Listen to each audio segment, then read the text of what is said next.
Vamos abrir a Bíblia no Evangelho de Mateus, capítulo 26.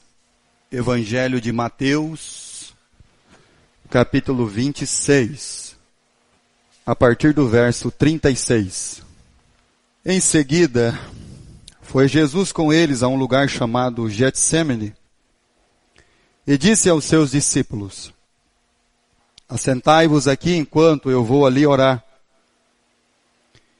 E levando consigo a Pedro e os seus dois filhos, e os dois filhos de Zebedeu, começou a entristecer-se e a angustiar-se. Então lhes disse: a minha alma está profundamente triste até a morte. Ficai aqui e vigiai comigo.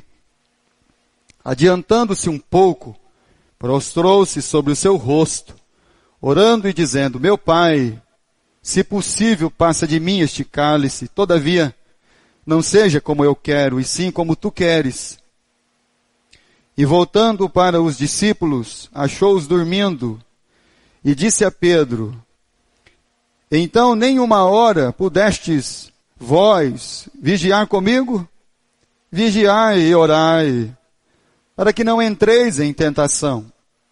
O espírito, na verdade, está pronto, mas a carne ela é fraca. Tornando a retirar-se, orou de novo, dizendo: meu Pai,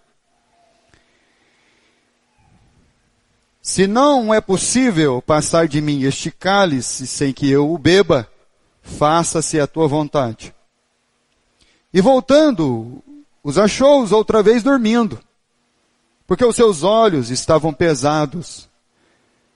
Deixando-os novamente, foi orar pela terceira vez, repetindo as mesmas palavras. Então voltou para os discípulos e lhes disse: ainda dormis e repousais?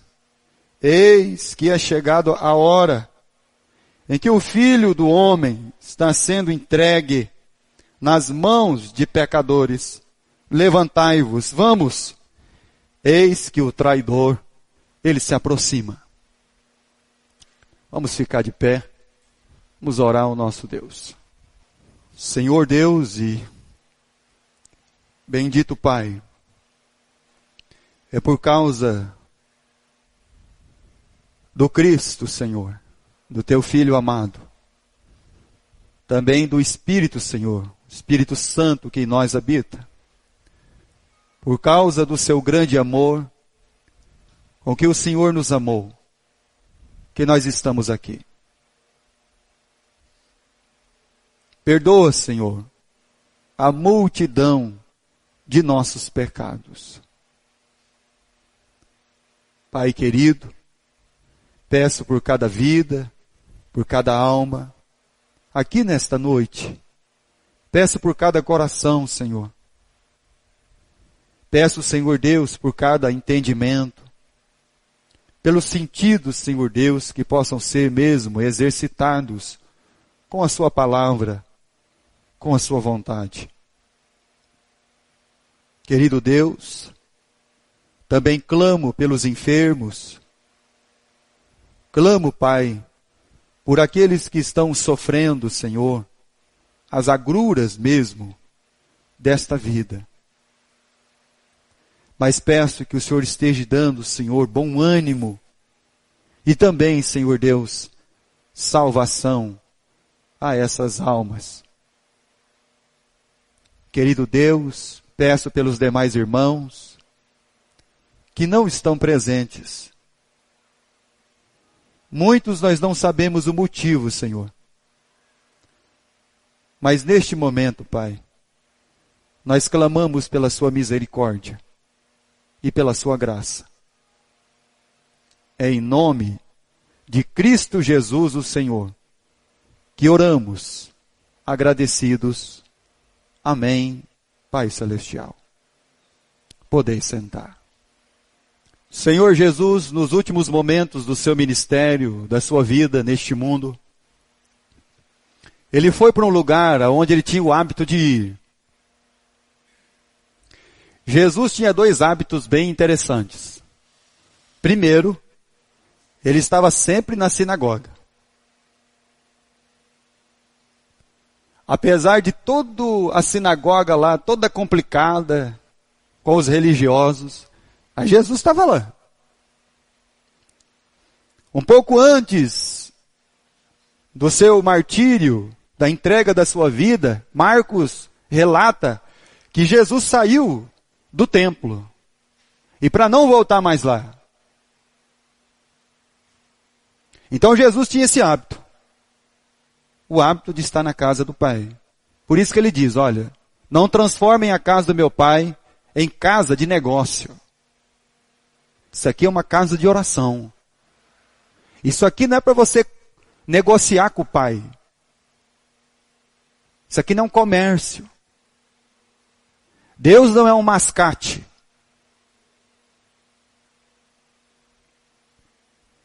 Um outro hábito que Jesus tinha era que virava e mexia, Jesus estava lá no Monte das Oliveiras. Um lugar peculiar e particular, onde Jesus sempre se reunia com seus discípulos, devido à causa das multidões, devido à causa do seu ministério. Certa feita, Jesus, pelo cansaço dos seus discípulos, os levou ao Monte das Oliveiras. Sempre para orar, sempre para falar com o Pai. Foi nesse lugar que Jesus, orando, derramou gotas de sangue. Então o Monte das Oliveiras, o Getsêmani, ele é um lugar, meus irmãos, aonde a nossa vida, ela é confrontada. A vida de todos aqueles que um dia professaram Cristo como Senhor e Salvador de sua vida, o Monte das Oliveiras, o Getsêmani, é um lugar de desafio para nós. Quando você pensa, por exemplo, na tentação de Jesus, você pensa que Jesus só foi tentado no deserto. Mas na verdade, a grande tentação, a maior tentação de Jesus, não foi no deserto. Foi a algumas horas, alguns poucos momentos antes de Judas chegar. Foi neste lugar, no Getsêmani, no lagar de azeite, aonde Jesus enfrentou o maior de seus dilemas. Por isso, que a palavra de Deus diz que muitos Jesus apareceram. Muitas pessoas que se intitulavam Jesus, o Salvador, eles apareceram e eles continuam aparecendo até hoje. Mas quando Jesus nasceu, o Cristo, o anjo disse, olha, ele é o Cristo. No capítulo 16 do Evangelho de Mateus, quando Jesus está caminhando com seus discípulos, e aí então Jesus pergunta para eles assim, olha, o que as pessoas aí fora dizem que eu sou? Ah, o senhor é João Batista. O senhor é Elias. O senhor é Jeremias, ou alguns dos profetas. Então Jesus pergunta para os seus, para aqueles que estavam com ele, quem que eu sou? E aí Pedro, tomado não pela carnalidade, Pedro não tomado por um entendimento terreno, diabólico e animal, mas sim tomado pelo entendimento do Espírito Santo, ele diz assim, o Senhor é o Cristo, o Filho do Deus vivo. O Senhor é o Cristo. E Cristo era o destino e propósito de Jesus. Então nós identificamos que Jesus ele é o ungido. Ungido para quê? Davi foi ungido. Ungido para ser rei. O pequeno Samuel foi colocado nas mãos de Eli para ser o quê? Um sacerdote. Jesus, ele é o ungido de Deus, o Cristo, para ser a oferta, o sacrifício, aquele que se oferece por nós.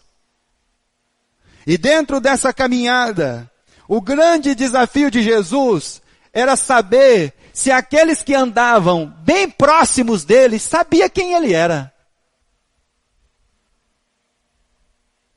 Porque muitas vezes, irmão, nós somos tomados de um entendimento demoníaco. Um dia Pedro foi tomado de um entendimento desse. Quando ele disse para Jesus que Jesus não ia para a cruz. Isso é diabólico. Isso é uma falta de entendimento da palavra de Deus. Irmãos, eu fico pensando como Jesus ele padeceu. Quando você pensa no sofrimento de Cristo, logo você já imagina a cruz. Eu não imagino a cruz, irmão. Eu imagino de quem estava perto dele. Eu tenho dó de Jesus, irmão. De quem andava com ele. Porque Jesus sabia até o que ele estava pensando, irmãos. E até o que tinha dentro do coração de cada um deles. Isso é mais terrível. É mais angustiante. Isso é uma angústia terrível de você conhecer, saber o que o outro está pensando, aquele sentimento satânico que tem dentro dele. Demoníaco, animal, terreno, diabólico. Nós pensamos que a cruz foi a dor de Jesus. A dor de Jesus foi andar do lado de pessoas. O desafio de Deus foi andar do lado de uma criação caída. Você pode imaginar que alguns momentos antes de Judas chegar, com uma 10ª parte de uma legião romana, Jesus separa 3 daqueles que andam ali mais próximos dele, leva eles para orar, e de repente quando Jesus volta, eles estão fazendo o que, irmão? Então eles não estão prestando o que, irmão? Eles não prestaram atenção em nada do que Jesus falou. Que pena, irmãos, que nós não temos tempo para prestar atenção no que Deus diz. Por isso que a nossa mente é ocupada com um monte de bobagem e porcaria. É uma pena. E aí Jesus volta, está lá o pessoal dormindo. É por esse pessoal aqui que eu vou entregar a minha vida? É para esse tipo de pessoa? Que não está nem aí para o que eu estou falando? Que não prestou atenção em nenhuma palavra do que eu disse? É por eles. É por almas que não conseguem vigiar 1 hora sequer. É por pessoas que estão pensando em si mesmas. É por vidas que se preocupam com o eu. Que a única coisa que move a vida deles era a preocupação que eles tinham com eles mesmos. E o que poderia acontecer com cada um deles. E aí Jesus vem trabalhando o coração dos seus discípulos, vem preparando eles.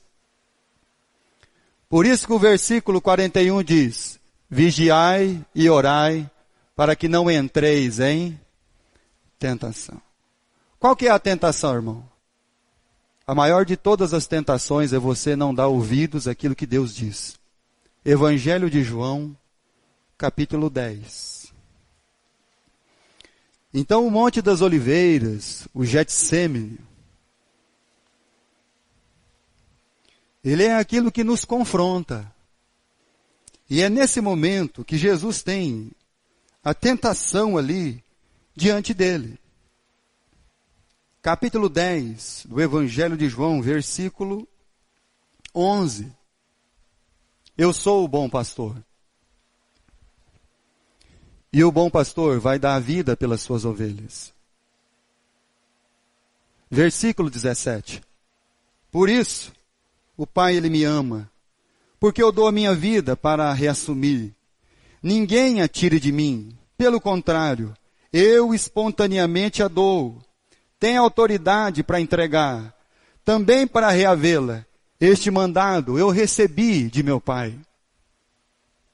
Jesus está dizendo para os seus discípulos, para a sua igreja, para as suas ovelhas: eu sou o pastor das ovelhas. E eu vou entregar a vida por elas. Eu tenho autoridade para entregar ela. Espontaneamente eu vou entregar minha vida. Eu tenho autoridade para tornar, a reaver a vida, porque essa autoridade foi dada por meu Pai. Só que Jesus, somente falando isso para os discípulos, ficaria muito difícil deles compreender. Quando você para pensar, por exemplo, quando Jesus ressuscitou, e aqueles 2 discípulos estão no caminho de Emaús, conversando, e o que eles conversavam? Eles conversavam que a esperança que eles tinham de Jesus, aquele que tinha sido entregue, crucificado e sepultado, e já era o 3º dia, e eles não tinham nenhuma notícia ainda que Jesus tinha ressuscitado. Até então que aparece uma 3ª pessoa e começa a falar com eles. Quem é aquela pessoa? Cristo ressurreto. Então Jesus vem preparando os corações dos seus discípulos, o coração da sua igreja. Deus vem preparando os nossos corações. Pena que nós não damos ouvido para o que Deus fala. É uma pena.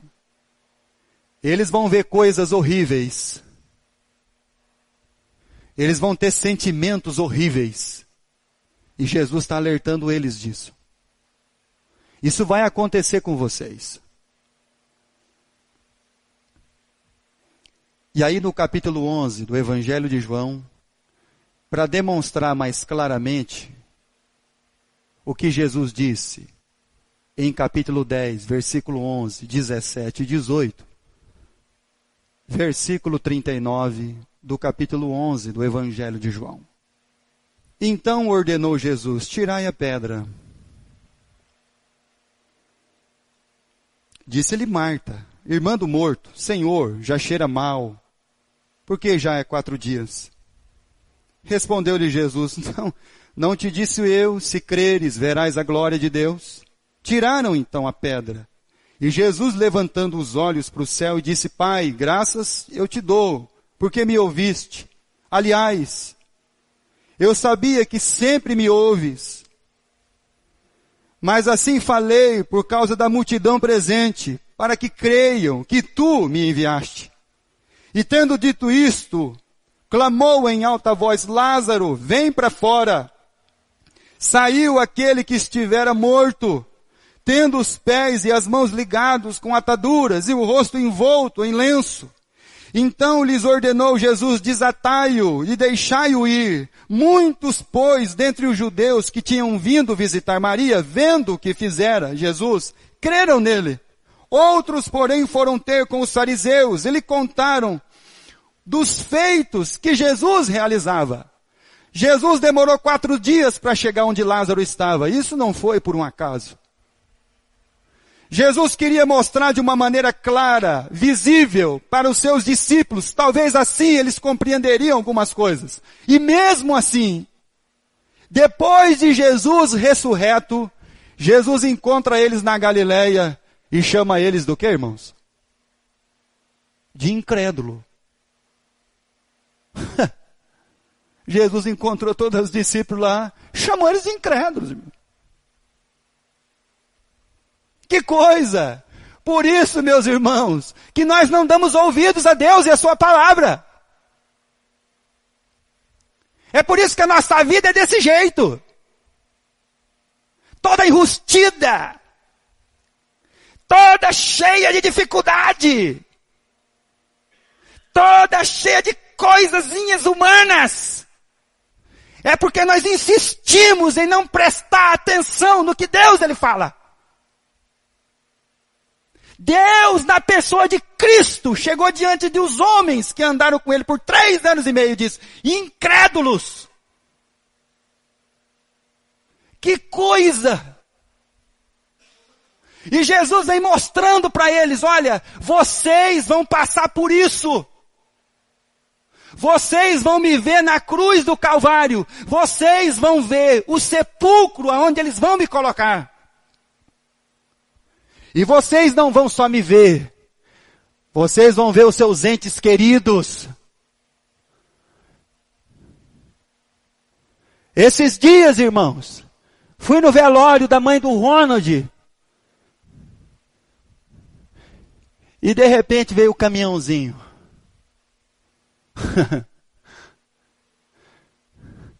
Não prepara o seu coração, não. Não prepara, não dá ouvido à palavra de Deus, não.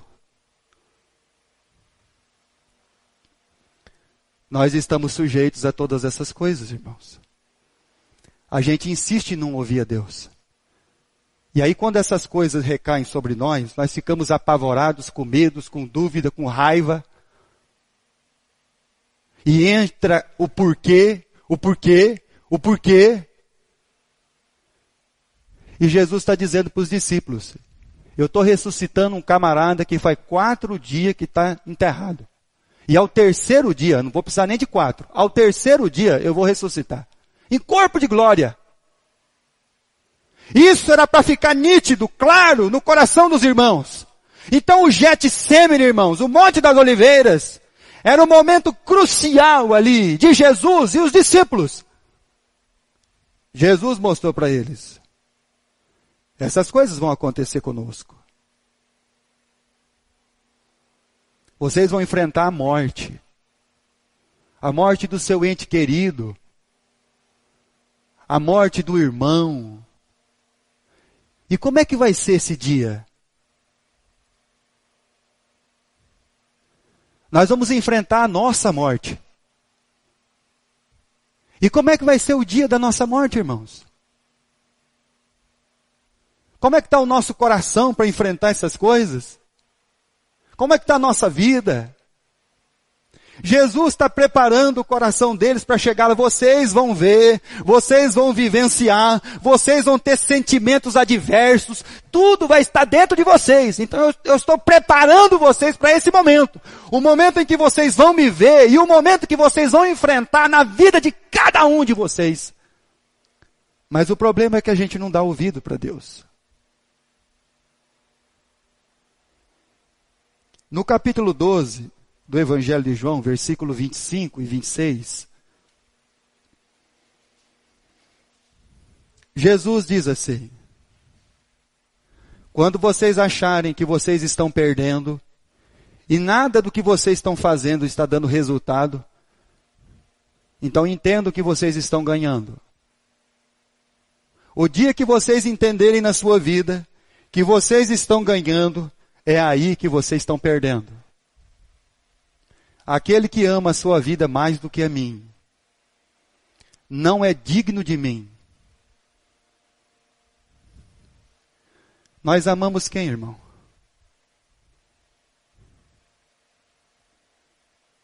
Aquele que ama mais a sua vida do que a mim, ele não é digno de mim. Nós queremos salvar a nossa vida, irmão. A nossa pele. Nós estamos tentando preservar o que tem prazo de validade. Porque nós não nos preparamos para enfrentar todas as coisas que cada um de nós vai enfrentar. Aquele que perder, aquele que ama a sua vida, vai perdê-la. Então você ama a sua vida? Você ama o que você quer fazer? O que você gosta? Saiba de uma coisa, tudo isso vai se perder. Mas aquele que aborrecer a sua vida neste mundo, preservá-la para a vida eterna. Se alguém me serve, siga-me. Você quer realmente me seguir, filho? Tem certeza? Você quer aborrecer sua vida, filho? Você está disposto a entregar toda a sua vida mesmo, filho? Seu ser, seu entendimento, suas vontades, seus desejos, filho? Seu coração, negar-se a si mesmo, está pronto para isso, filho? Porque isso é o reino de Deus, filho. O reino de Deus não é viver para cada um de nós. Por isso que nós não somos preparados para as coisas. Porque nós estamos tentando salvar a vida. Nós estamos correndo atrás dos nossos gostos, da nossa vontade, do nosso entendimento reprovado diante de Deus. Se alguém me servir, meu Pai o honrará. Mas a nossa busca não é pela honra e glória de Deus. Nossa busca é pela glória dos homens. Capítulo 14, versículo 1. Não se turbe o vosso coração.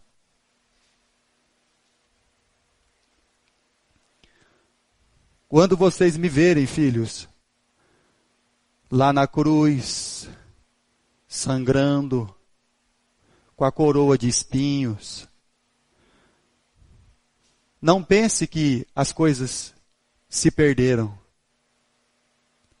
Quando você começar a olhar a sua vida em volta, e você tiver um pingo de dúvida de quem você é, e do que você está fazendo, e o que você tem que fazer, um pingo de dúvida, que você está perdendo, que é inútil gastar sua vida com o reino de Deus por aqueles que estão à sua volta. Porque eles não estão nem aí. É as palavras de Isaías. Senhor, eles não estão nem aí. Eles não querem nem saber, Senhor. Eu estou falando, pregando, eles não estão nem aí. Eles estão vivendo a vida deles. Eles estão fazendo como no tempo de Noé. Construindo a arca, fazendo festa. Atrás das festas. Fazendo as suas coisas. Vivendo a sua vida cotidiana. Buscando os seus futuros. E eles nem sabem que quando a água chegar, não vai ter futuro para eles. Quando um pingo de dúvida pairar na nossa mente e no nosso coração, que não vale a pena sofrer, se entregar por causa do reino de Deus, é porque nós caímos em tentação. Quando essa dúvida pairar na nossa mente, cada um de nós aqui vai buscar aquilo que lhe é próprio e não o que é de Cristo. Não se turbe, meus filhos, pelo que vocês vão ver, vão sentir. Imagine o sentimento de Pedro quando ele nega Jesus 3 vezes. A Bíblia diz que ele chora. Qual que é a palavra, irmã? Amar. Esse amargor é como se fosse, meus irmãos, uma fonte azeda. Tudo aquilo que está azedo, ruim, saindo para fora. Imagine os sentimentos de Pedro, dos outros discípulos, descobrindo que o Judas chegou.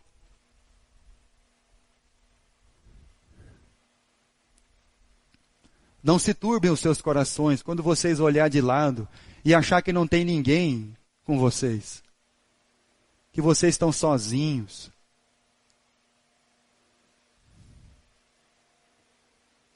Crede em Deus e crede também em mim. Versículo 27. E aí Jesus vai semeando aquilo que deveria ser o juiz do nosso coração. O que o versículo 27 diz, irmãos? Deixo-vos. Irmãos, uma casa sem paz não é uma casa.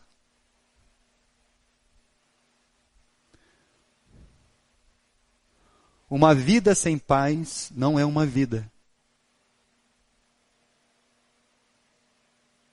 Um serviço sem paz não é um serviço, é um tormento.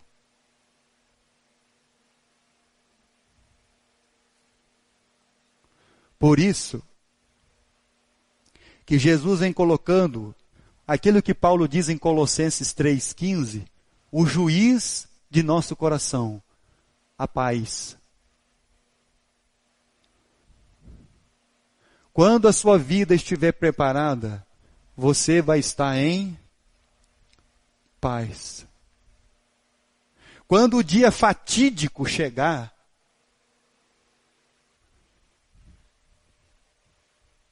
você não vai se desesperar.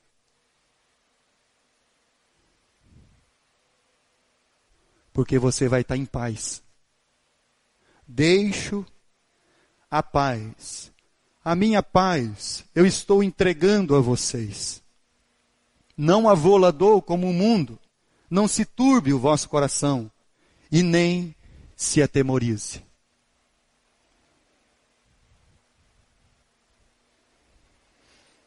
Capítulo 16 do Evangelho de João. No capítulo 15, Jesus diz que aquele que permanece em mim, ele vai dar muito fruto.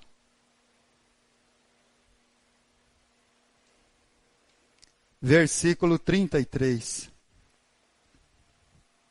Então Jesus explica por que ele está falando essas coisas. Estas coisas tenho dito para que tenhais paz em mim. No mundo passais por aflições. Nós vamos enfrentar as nossas aflições, irmãos. Os nossos problemas. As nossas angústias. Cada um de nós.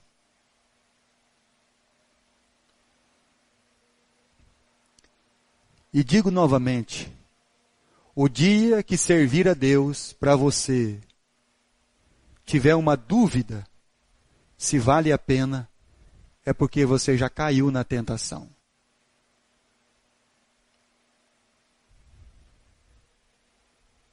No mundo, vocês vão passar por aflições. E como vocês vão enfrentar essas coisas? 2 Coríntios, capítulo 4, versículo 7.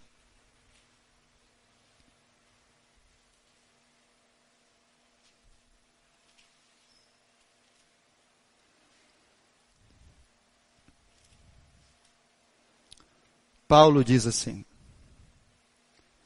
Nós temos, porém, este tesouro em vasos de barro, para que a excelência do poder seja de Deus e não de nós. Em tudo somos atribulados, porém não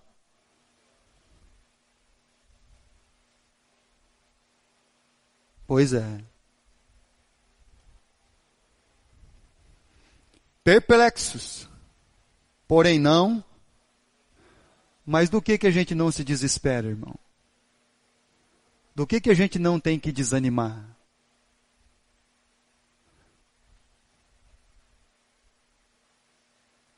E do reino. É do entendimento do que é o Cristo.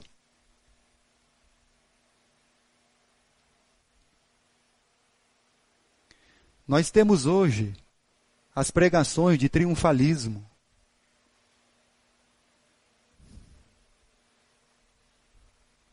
Jamais eles vão pregar um reino como a palavra de Deus ensina.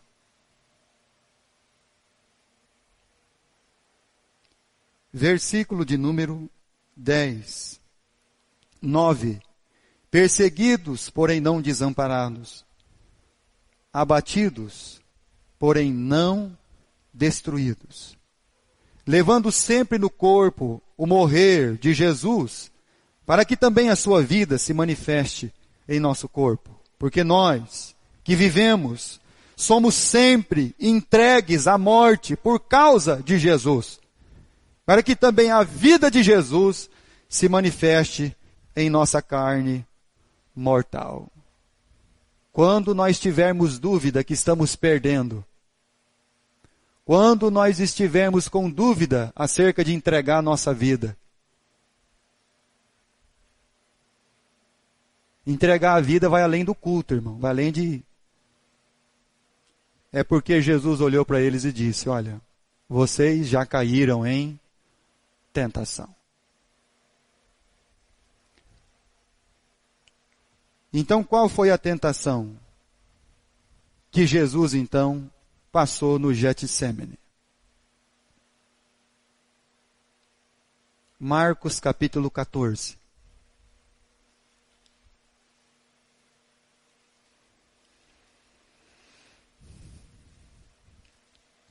Jesus não somente sabe o que está na mente e no coração, mas também declara aos seus discípulos o que vai acontecer. Capítulo 14, versículo 27, do Evangelho de Marcos. Então lhes disse Jesus: todos vós vos escandalizareis, porque está escrito: ferirei o pastor, e as ovelhas ficarão dispersas. Mas depois da minha ressurreição, irei adiante de vós para a Galileia. Disse-lhe Pedro: ainda que todos se escandalizem, eu jamais. Respondeu-lhe Jesus: em verdade, te digo que hoje, nesta noite, antes que 2 vezes cante o galo, tu me negarás 3 vezes.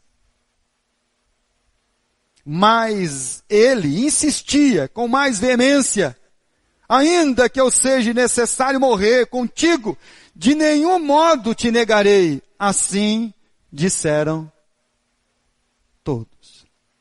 Pedro negou, os outros fugiram.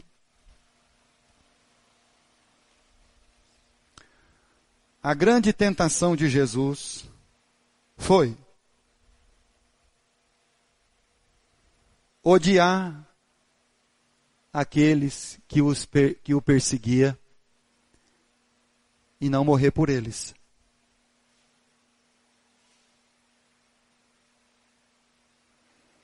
Olhava para aquelas almas que estavam andando com ele há mais de 3 anos e eles estavam dormindo.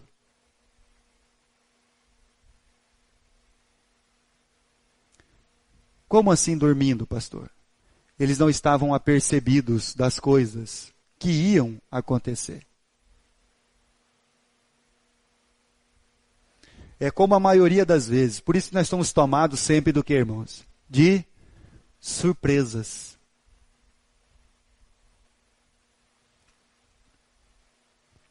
Porque nós não nos vamos dando por apercebido. Vigiai e orai, para que não entreis em tentação. Evangelho de João, capítulo 15, quero terminar lendo lá. O desafio do Monte das Oliveiras, do Getsêmani, era que Jesus, então, odiasse aqueles que o perseguiam, e não morresse por eles.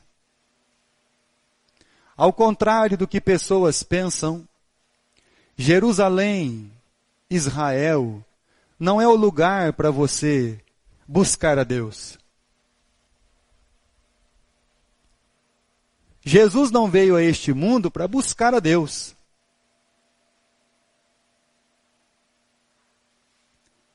Jesus veio a este mundo para buscar os seus irmãos e amar os seus inimigos.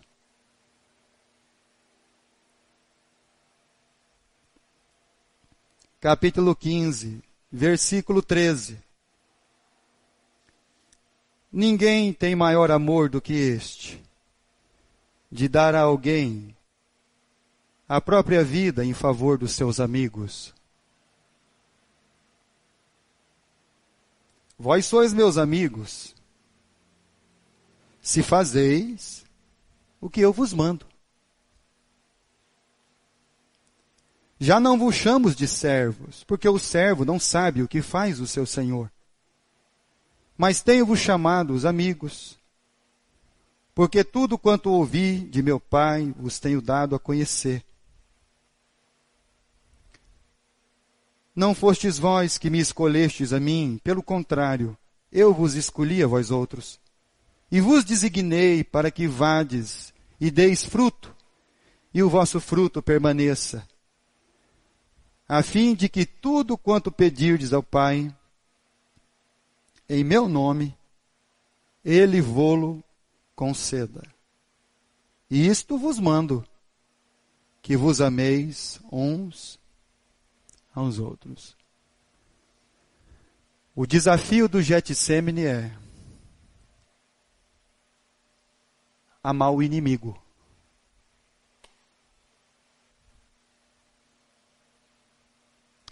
O desafio do Getsêmani é morrer por eles. É entregar a sua vida. Jesus preparou o coração dos seus discípulos. E mesmo assim, eles tiveram muitas dificuldades. Mas Jesus deixou a paz.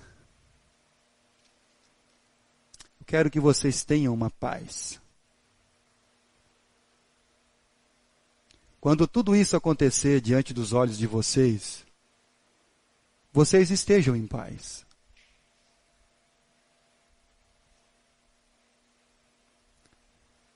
E a paz de Cristo seja o juiz de nossos corações. Que Deus, em nome de Jesus, irmãos, nos ajude. Em nome de Jesus. O desafio do Getsêmani é entregar a vida. Quem quiser salvar, vai perder.